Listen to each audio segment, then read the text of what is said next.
Le conseil de golf vous est présenté par Titleist.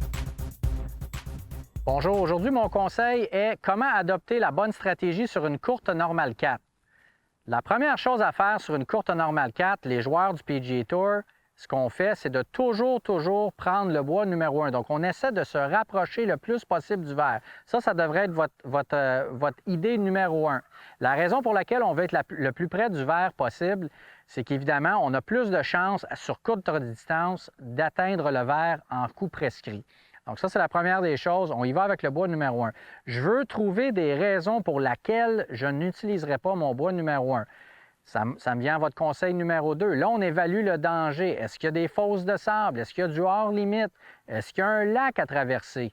Et là, ici, on est aujourd'hui au le parcours Arizona au Club de golf Le Mirage. Le 15e trou, c'est une courte Normal 4 d'environ 330 verges. La raison pour laquelle j'y vais avec un bois numéro 1, c'est que j'ai évalué les dangers. L'obstacle d'eau n'est seulement que 260 verges environ à franchir. Ce n'est pas un problème pour moi dans n'importe quelle condition. Ensuite, il n'y a aucune fosse de sable qui se retrouve à une trentaine, quarantaine, cinquantaine de verges du vert. Ça, il faut éviter ça à tout prix. Ensuite, il n'y a pas d'hors-limite, il n'y a pas de danger ni plus ni moins autour du vert. Donc, ma décision, le bois numéro 1. La décision d'y aller avec un coup d'approche ou un coup un peu plus défensif, c'est évidemment si l'obstacle d'eau est trop long à franchir, si je peux me mettre dans le pétrin avec un bois numéro 1. Et aussi, il faut être très honnête avec soi-même. Si depuis le début de la ronde, vous vous promenez et vous avez beaucoup de difficultés avec votre élan sur cette journée-là, bien évidemment, allez-y avec une décision un petit peu plus, une stratégie beaucoup plus défensive d'aller vous mettre au 100 verges.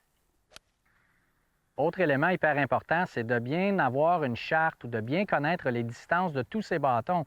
Si vous décidez d'y aller avec votre bois numéro 1, on veut savoir la distance maximale dans les airs, la distance qu'on franchit. Et si on décide d'y aller avec une stratégie un peu plus défensive, bien, au lieu de frapper juste un bâton quelconque, bien, essayez de vous placer à une distance précise où vos wedges, où vous savez exactement la distance correcte de vos wedges.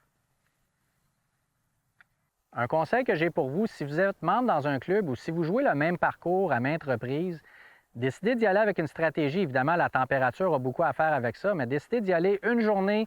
Je vais être agressif sur les Normal 4, je vais y aller avec un bois numéro 1. Et la ronde suivante, allez-y avec des coups un peu plus défensifs, à 150, à 120, à 150 verges, peu importe.